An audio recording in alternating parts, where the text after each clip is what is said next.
Good morning. May it please the court. I'm Billie Jan Goldstein. I'm an assistant public defender, and I'm here today on behalf of W.D., a child. Would you like to reserve a couple minutes for rebuttal? Yes, Your Honor. I'll reserve 2 minutes for rebuttal. What I would like to do is focus on the testimony of the victim in this case, Timothy, on cross-examination, because that's where he talks about the identification he made in the cafeteria, which is all we really have, the identification he made from the photos that were shown to him, which is the subject of the discovery violation, and then explains why he was certain when he saw this boy in the cafeteria. He recognized him immediately. He knew it was him. On cross-examination, this is around page 57, Timothy says, "Well, I was unsure at the moment, but I seen him in the cafeteria. I knew it was him. I didn't see the face, but I knew exactly what he had on that day." The identification in the cafeteria seems to be based primarily, well, on what he had on that day. He was wearing, and later the child says he had on exactly what the person who beat me up had on. I don't know what. We don't know what it was, how unusual it was.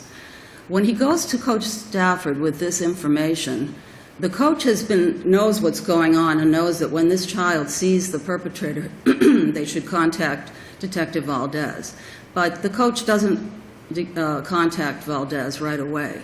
Apparently, and you can see why, he doesn't think this is quite a solid identification. He didn't see the face, but he's wearing the same thing. He's wearing the same thing that one of the boys who beat him up was wearing. So he prepares, according to his deposition, he prepares a photo array.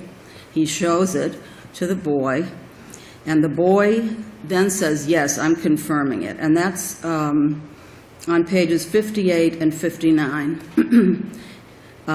You weren't sure until the coach started to show you the photographs that that's the guy? Yes. After that, he told the officers you were sure? Yes. After the coach had shown you some photographs? Yes.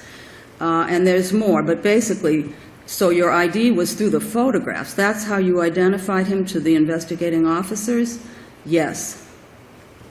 I told Officer Brown what he had on. Then, again, I seen him with the same stuff on, and that's when I identified him.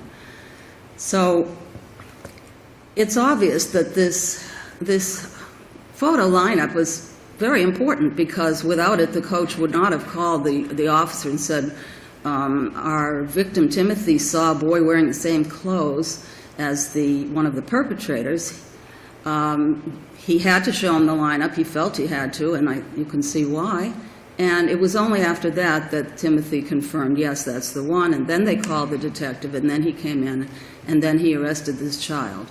But the defense was never able to see that lineup, that photo lineup, which they were told by the Coach Stafford had been given to the police officers before the detective arrived. And the court did order the state to provide the photo lineup in March of that year, 2011, in April, and then again in September, each day giving them 5 days to comply with the order, and nothing being provided until the day of trial, when, quite surprisingly, the state announced that the police had no photo lineup, which really contradicted what Detective Valdez had said.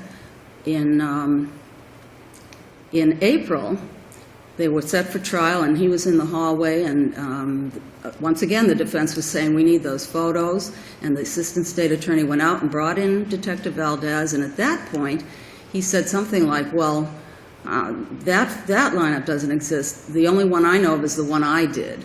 And the court said, okay, well, will you provide that lineup within 5 days? And the state said yes, and the state charged continuance. So what is it? I mean, this is a big parade of terrible things that should not have happened. But are you saying the cumulative effect of the terrible things that should not have happened entitles this young man to relief? Or is there some specific thing in this parade that was so out of step? I mean, okay, I think it was this guy because he was wearing what the person was who did this to me was wearing. Made the coach suspicious, Usually people who are the victims of crime say, oh, this guy was wearing this and that, and the police maybe pick up somebody wearing that and then have a photo array. So, okay, the coach had a bunch of photographs. Included in it was this young man, but it wasn't just this one young man, right? It was more than one person. You're not disputing that. We don't know. I mean, we don't know how many or what they were wearing. But it wasn't just one person. Everybody says there's more than one person. Well, that's true even in very suggestive lineups. There's some confusion about who actually had the thing that was provided. The cops thought they had it, but it turned out they didn't have it. Right. So, well, at least that's what was said. It really wasn't explored. Come to the day of trial, it turned out the coach had it. I'm sorry? Was it who ultimately had this photo array? We don't know because there was no Richardson hearing where any really detailed questions were asked. But at the end of the day, there's no mention of this in the trial.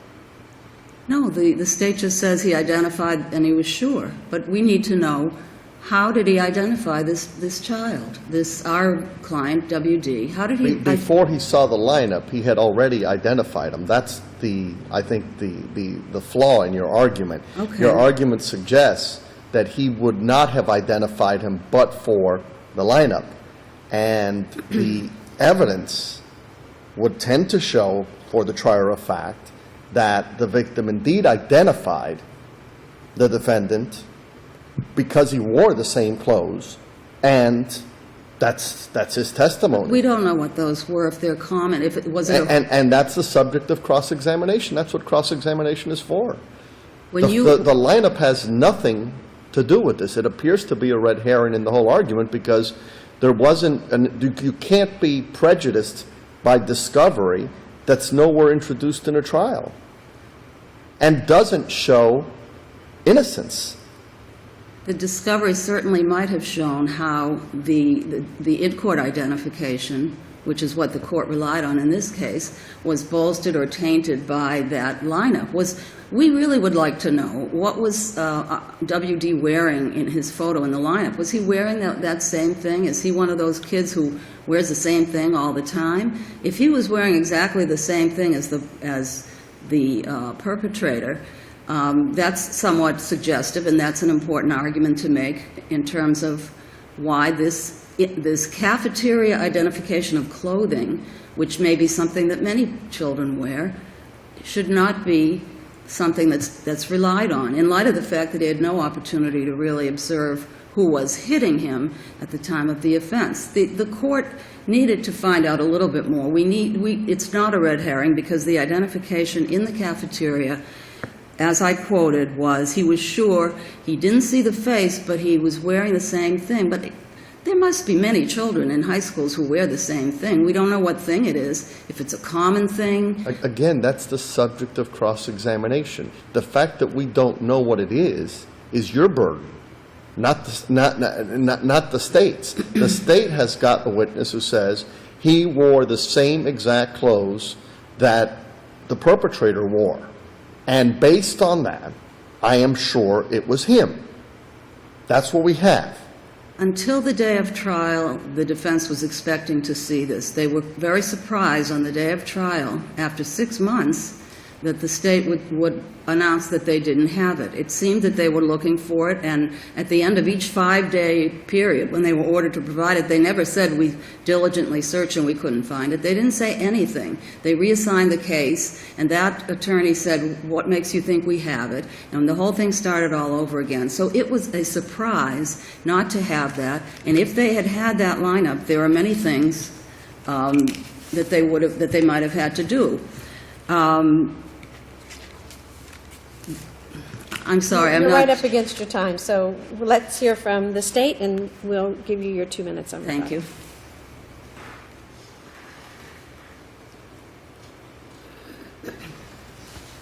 Good morning. May it please the court. Jacob Adicott, CLI, under the supervision of Nicholas Merlin, Assistant Attorney General for the state. It's the state's position, first of all, that the issue is not preserved.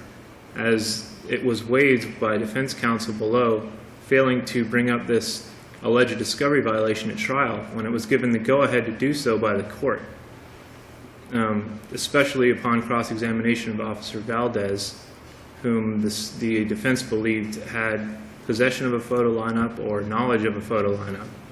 Perhaps this didn't come up because there was no existence of a photo lineup. Then why would the security officer say there was one? The security officer, the coach, or Yeah.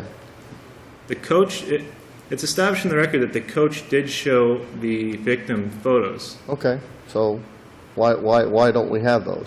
They're not in possession of, the state said it didn't have any possession of any photo lineup.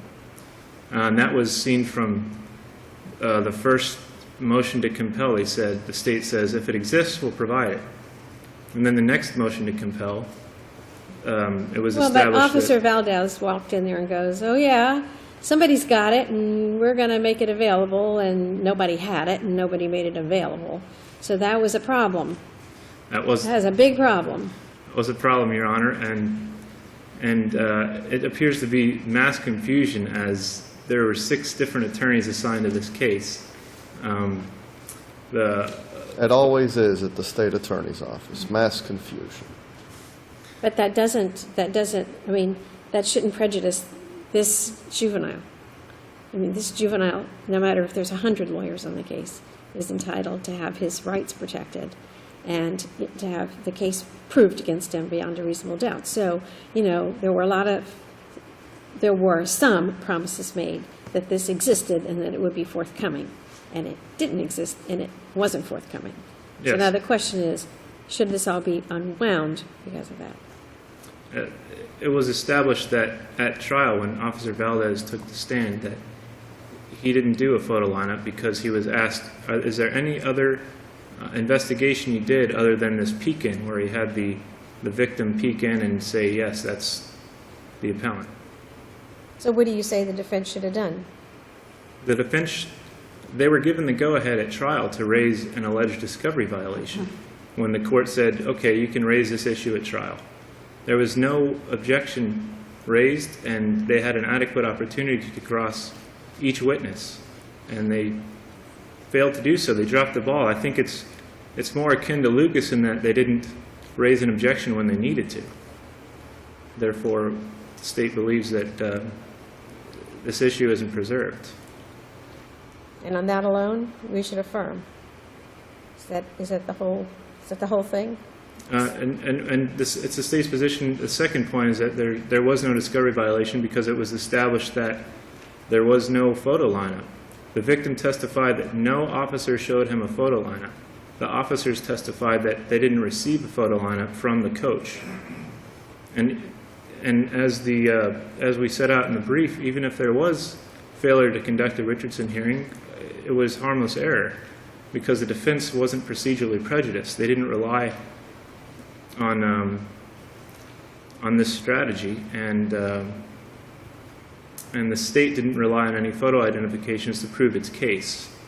The state relied on identifications that were made before and aside from any photo lineup or any alleged photo lineup, and therefore we respectfully request you affirm the lower court's decision. Thank you. Counsel? Your Honor, cross-examination would not achieve what we needed to have in this case. We didn't want to show that Detective Valdez was lying or wasn't lying. We wanted to find out why one state witness is saying something that's different than what the other state witnesses are saying. Is that lineup? The lineup exists, and in fact, if we had had the Richardson inquiry and gotten a brief continuance, the way I understand it, you can get things off the hard drive of computer. We need to see the lineup. No, when that lineup, which was the crux of the identification, he wouldn't have, I mean, identifying a child because he's wearing the same clothing, it does not establish beyond a reasonable doubt that it's the same child. It's a child wearing the same clothing. They needed, it was only after those photos were shown that the boy confirmed, yes, that's the one, and then the coach called the officers and they came in. Cross-examination would just show that there's mix-up, there's confusion. It would not show where What happened to those? We needed a more in-depth inquiry that a Richardson inquiry would have provided. And the court did not even, as counsel here said, the court said, well, you can cross-examine, you can bring it up.